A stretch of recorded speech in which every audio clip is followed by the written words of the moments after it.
Good evening. This is CTV News for May 23rd. I'm Patricia Vallone.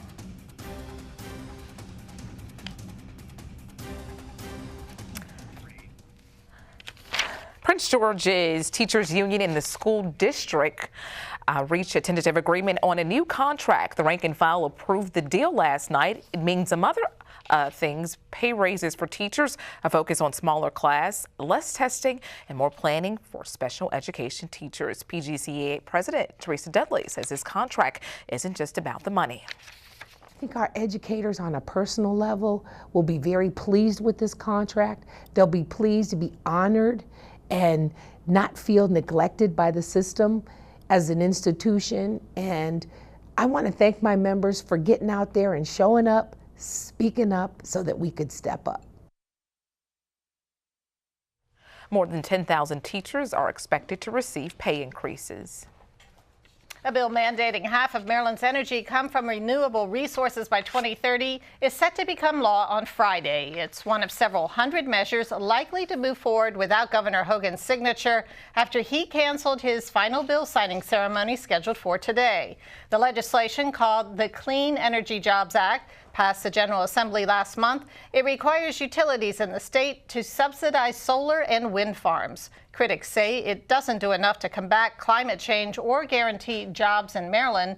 Hogan said he would not sign the bill for those reasons, but would support expanding the mandate to 100% clean energy by 2040.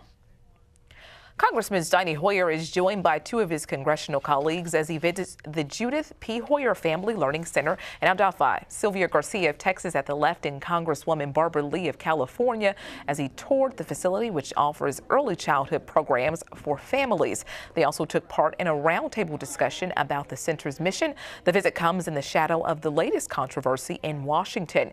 Yesterday, President Donald Trump vowed to halt any bipartisan cooperation on legislative Democrats unless drop their probes of his administration. House Speaker Nancy Pelosi told her Democratic colleagues that the president wants to be impeached so that he can be vindicated by the Senate.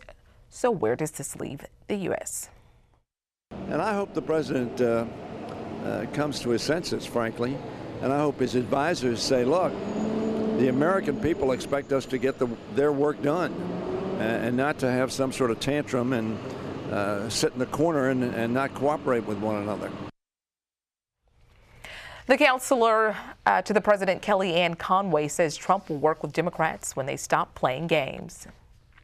County police have identified the man shot and killed in College Park yesterday morning. He is 33-year-old Ronnie Jacobs. Police say about 6 a.m. they were called to the 8700 block of Rhode Island Avenue for a report of a shooting, and that's where they found Jacobs suffering from a gunshot wound. He was pronounced dead on the scene. If you have any information on the case, you're asked to contact police. If you plan to hit the roads this Memorial Day weekend, AAA Mid-Atlantic wants to warn you that tonight at 9 p.m. will be the worst time to travel. Motorists can expect that US 50 East to be jam-packed this evening. Riders will need to pack their patience because the Auto Club predicts that travel times will double, maybe even triple. Experts say more than 2.8 million people in the Washington metro area will travel by car to kick off the unofficial start to summer. To avoid congestion, AAA suggests heading home before 10 a.m. and after 10 p.m. on Sunday and Monday.